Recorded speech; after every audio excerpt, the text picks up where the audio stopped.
All right, everybody, we're going to go ahead and get fired away here. It's 4 o'clock. We have 25 minutes. We've got to ram through this pretty quick. Session, visual design, why it matters, and how to make it better. So we're going to split up the session into two halves here. First, we're going to be talking about why I think visual design matters. Clearly, I think it matters. And I also think that we can make it better. You don't have to be some artsy-fartsy super design genius to make your online content look just enough better that it's more consumable and enjoyable for the person that is consuming for your audience. So I can try to use my phone as my clicker here, so we'll see what happens as I go through this.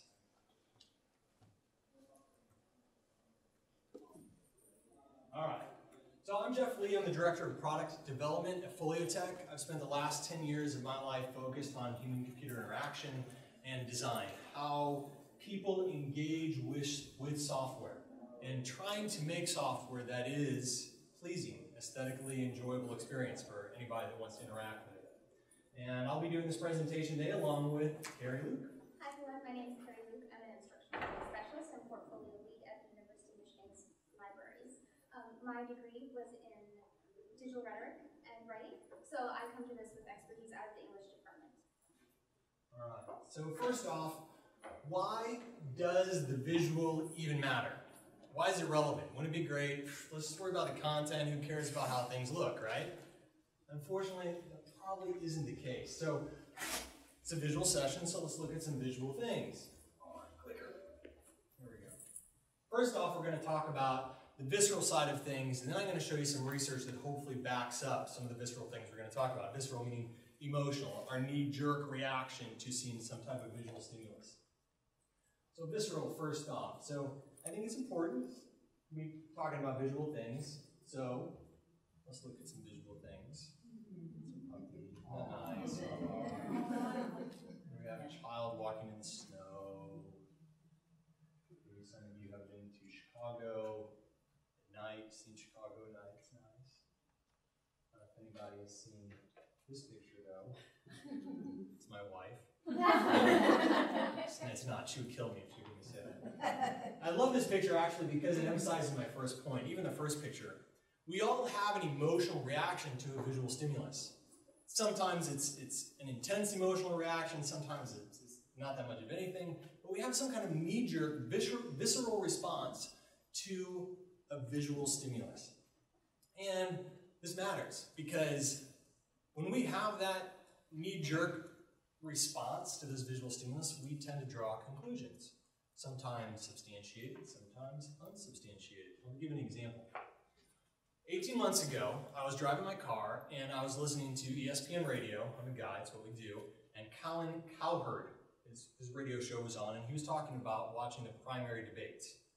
I don't know why sports radio was talking about primary debates, but he was. I don't know why he was even watching the primary debates. He was actually watching Mitt Romney and Rick Perry in the primary debates, even less of a reason to watch the primary debates. And he was engaged in it, and his wife walks into the room, and she didn't listen to any of the debate at all. She merely pointed at Rick Perry and said, "He looks more presidential." She had a knee-jerk reaction to a visual stimulus, clearly incorrect, as time eventually showed us. But nevertheless, she was prompted by a visual stimulus and had that knee-jerk reaction. So when we see visual things, we draw conclusions whether we like it or not, based off of just that quick visual stimulus that we have. And why is this relevant? This is relevant because we're becoming a society that publishes more and more and more and more content online. We're becoming more and more visual. So how we represent ourselves online to people who are in countries that we have never visited and people that we will never see, they're going to draw conclusions about us based off of the content we are producing online. So I think it's important and relevant for us to be thinking about what does that content look like. Let me give you some other examples here. Next point, visual stimulus, when it is beautiful, when it is aesthetically pleasing, often has a positive emotional response. Now sometimes we want to drive a different kind of emotional response, but when something is aesthetically pleasing, we are going to have more of a positive emotional response to it. So this next image, this is a Ferrari, California. I'm not an auto enthusiast. I don't follow cars. I'm not like a car junkie, muscle car guy at all. But 12 or so months ago, I was sitting at my desk, and somehow this image came across my desk. I have no idea how, maybe it was my Google Plus feed or something. I saw this, I fell in love. Instantly, I decided I needed a Ferrari California. I can't afford a Ferrari California, I can't. But, nevertheless, I spent the next 90 minutes researching the Ferrari California. I didn't even know it would have existed before that image came up. I was so attracted by it, I just dove in. I was like, what is the Ferrari California? I need one. Okay, so one example. How many of you have an iPhone? Raise your hand. Okay. The iPhone 5 came out, I think October or so of last year. I watched the video online. Johnny Ives talking about the iPhone 5 and how it was constructed, and he used the word aluminium, which is like the British way of saying aluminum, and for some reason that's more attractive. It got me. I got hooked. I'm like, I need an iPhone 5. So in 2 minutes of watching the video, I decided I need an iPhone 5, shot an email off to my boss, saying, can I have one? I got one. 5 months later, I got rid of my iPhone 5. I had a knee-jerk reaction to a visual stimulus I was like in love with, and after experimenting with it for a little while, I realized I was drawing different conclusions. Okay. And the same thing happened in America with the primary. Yes, yeah, we chose a different person other than Rick Perry as our president. Very true. Some of the other effects of beauty. So these are kind of anecdotal things here. Come on. So rose-colored glasses. We see things through rose-colored glasses. If we find something physically stimulating, physically attractive, we're like, that's better. We think it's good, right? Another effect of this, beautifully attractive things, they increase our attention, like that Ferrari. I was attracted to it, so I spent more time researching and looking at it. All right, so we've just talked about the visceral side, some emotional reactions to things. Now I want to look at some of the research that kind of substantiates this visceral evidence.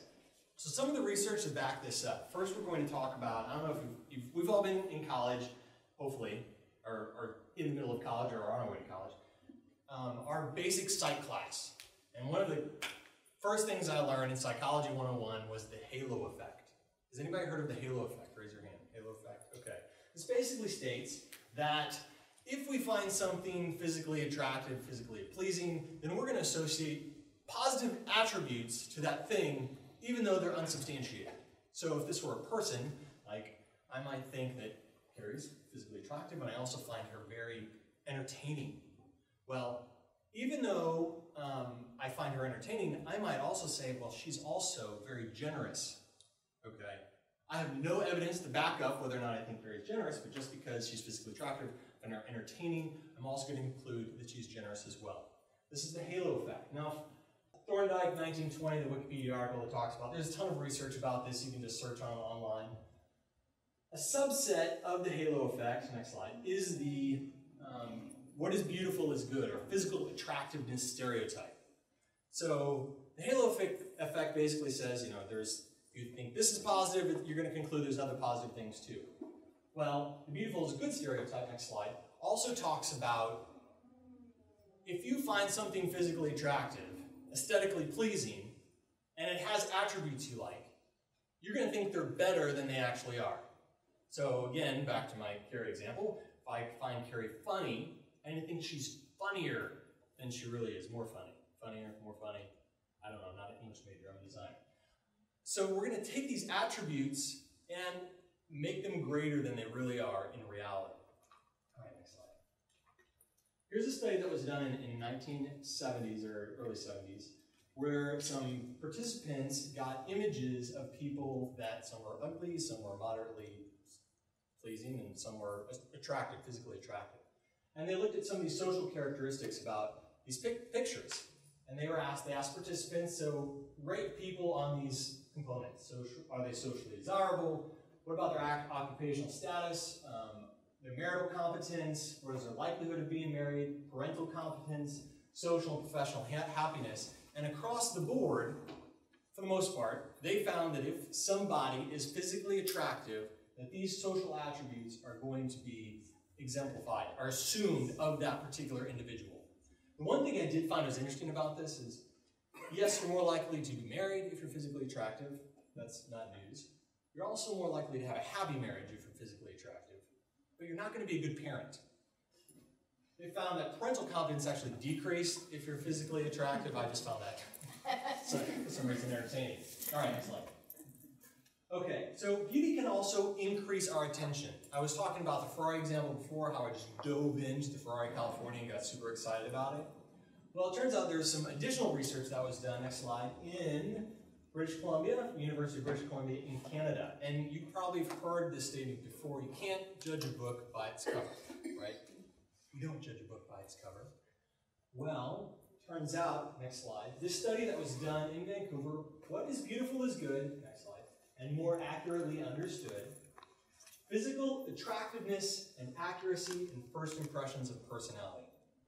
Okay, I'm not going to go into this study, that sounds pretty complicated, you can actually find it online. But here's the quote I love. Overall, we do judge a book by its cover, but a beautiful cover prompts a closer look. So if we find something aesthetically pleasing, we're going to dig into it just a little bit more than if it's just, you know. We might even conclude more negative things if we're not physically stimulated or visually stimulated by that particular object.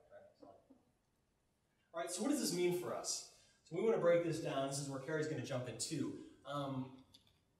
We want to take a look at if this is true, if how we present ourselves in a physical sense is important, we need to push that into the virtual sense too. Because how we present our content online is representative of who we are. So we want to make sure the content we have online is visually stimulating and aesthetically pleasing so people are more attracted by our content, spend more time looking at our content, and conclude positive things about us, even maybe unsubstantiated positive things. That can't be a bad thing. And I think one really good thing is if you aren't physically attractive, so if I go into a room, I'm not a physically attractive person, nobody wants to talk to me, I can change my content online, right? I have control over my online content. I can manipulate it to make it look a certain way. Not that you want to make yourself a different person, but you can at least take the information you are presenting in a rich context and make it look aesthetically pleasing online.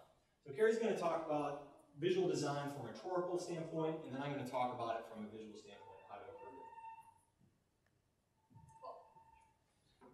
So, this quote, we'll start. Visual thinking pervades all human activity, from the abstract and the theoretical to the down to earth and the everyday. McKim asserts that visual thinking uses the part of the brain that is emotional and creative, as the photos we looked at just proved. And this helps us to create information that's organized and intuitive and simultaneous ways. So visual thinking in McKim's terms is often synonymous with visual processing or thinking in images. And we do this every day. Next slide. We are literally surrounded by visual stimulus constantly during our waking hours, sometimes to the point of satiation. There's just so much here, you can't take it all in. So with so much stimulus vying for our attention, what helps pieces of information come to the surface is the quality of their design. In other words, the quality of the visual rhetoric they employ to reach their audience. Next slide. So here in portfolio land, where we are, we write for a specific audience and a specific purpose when we put together our portfolios. In the case of showcase portfolios, which is pretty much what we're focusing on in this session today, that audience is usually a potential employer or someone else who could impact our future in either a positive or a negative way. Next slide. So we're going to use an example so we can live into this a little bit. So this is Kay Jones. She is a hypothetical School of Information graduate from the University of Michigan. She is looking for work in the field of information technology, and she's putting together a portfolio. So that's her audience, and that's her purpose. This is what her portfolio looks like without any design. This is a blank slate portfolio. It's only the writing. There is no design. There's very little design. There's some, but there's very little design element there. Next slide. So in addition to writing for a specific purpose and specific audience, we're also designing for them too. The design is part of the writing. The design is inherently rhetorical in that sense. The design is part of the argument that Kay or that we are making about why someone should hire us or why someone should contribute to our success in some way.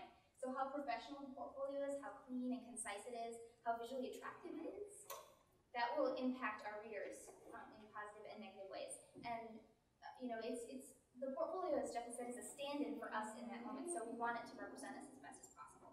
Next slide. So this is Kay's portfolio after she has applied some design elements. This is her first version. The background is pink, and you can't tell it too much here, but the background is pink and it's sparkly. The text is pink. The header is sort of an antique serif font. She's attempted to bring in her IT connection and her goal of getting an IT job with this clipboard of the laptop, and then there's this lovely Victorian scroll at the bottom. So this is her first draft. So imagine, all of you, that you are the potential employer who wants to hire Kay. Do you think that this design contributes to her argument for being a good information professional? No, right? I mean, it's not rhetorically effective. It's not professional or clean. The pink is really hard to read against the white background. The clip art and the scroll, they don't represent, they're from two very different aesthetic sensibilities, and they don't represent Kay as an authentic person or as a professional at all. Next slide. So the content and the design need to work together to make an effective argument in our e-portfolios. Next slide. So this is Kay's redesigned portfolio. This is her second draft. She got some feedback. She got some instruction on some basic design principles that I'm just going to talk about in a minute. And this is how she revised her portfolio. So you can see the content is exactly the same in all three of these versions. The content has not changed, but she's replaced the written content, I should say. But she's replaced the clip art with a headshot of herself, a very professional looking photo of her, and she's removed the Victorian scroll completely. The text is now very dark gray, so it's contrasting much better against that white background. The very back, you can't see it on the screen, but there is the backdrop that's a nice neutral color, so that it doesn't detract from her content in any way. It's meant to enhance her content, so you focus on her writing and the dominant image, which is the picture of her, so they will know what she looks like when she goes in for the interview. And the header is bigger, and it's also cleaner, a nice sans serif font. So now again, imagine you're all the potential employer. Would you be more inclined to hire Kay based on this portfolio as opposed to the first one? Because it's much more rhetorically effective. The design is more effective. The content and the design are working together here to make Kay's argument that she's organized, that she's professional, that she's competent in her field, and that they should hire her. That's the intended outcome here. So next slide. So the rhetorical takeaway from this section is that fonts, colors, images, graphics, organization, the overall design, all affect the ethos of that portfolio. Next. And it is critical for students to understand the importance of design and its impact on their readers, especially as they're entering their career and these things become even more salient. So now Jeff's going to talk about those specific design principles. All right, so now, we're going to step into the visual side of things and how to improve your visual portfolio. Okay, here's an acronym I want you to remember. PARC. This is really simple stuff. You've probably heard this before, but I wanted to break it down to its nuts and bolts. PARC. Repeat after me, PARC. PARC. Okay, PARC is an acronym. It stands for four things: proximity, alignment, repetition, and contrast. Proximity. Alignment. Repetition. Contrast. Okay, so let's take a look at a portfolio that doesn't have any of those. Okay, this is a terrible portfolio. Unfortunately, I've seen hundreds of portfolios that look just like this, and I want to throw up in my mouth. Okay? Clarissa Darling needs a little bit of help. So I know, isn't that nice? So let's take a look at those four things: proximity, alignment, repetition, and contrast, and apply those to the portfolio, starting with proximity. So proximity says, if things are like one another, let's put them together. Let's not throw them all over the page like crazy. Let's group things that are similar in certain areas of the page. So let's do that principle. So here's what it looks like now. Now let's apply some proximity to it. So what we did was we took our projects that were kind of not really anywhere on the page, and we moved them. Go back to the previous. So here we also took our image, which is about me. Here's an image of myself. Let's move it to the area on the right that is actually about me. So put it in proximity with there. There's actually a home link at the top too that we just ditched completely. So this looks a little bit better than what we had before. We still have a long way to go, but fortunately we have three other categories that we can apply here. So the next one is alignment. Very good. I like the audience participation. So alignment is just what you think it is. Left aligned, right aligned, center aligned, full justification.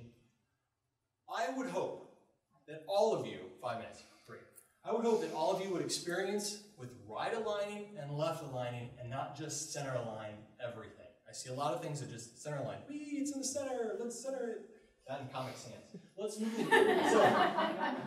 So let's take a look. Okay, here's the portfolio as it was. Let's apply some proximity.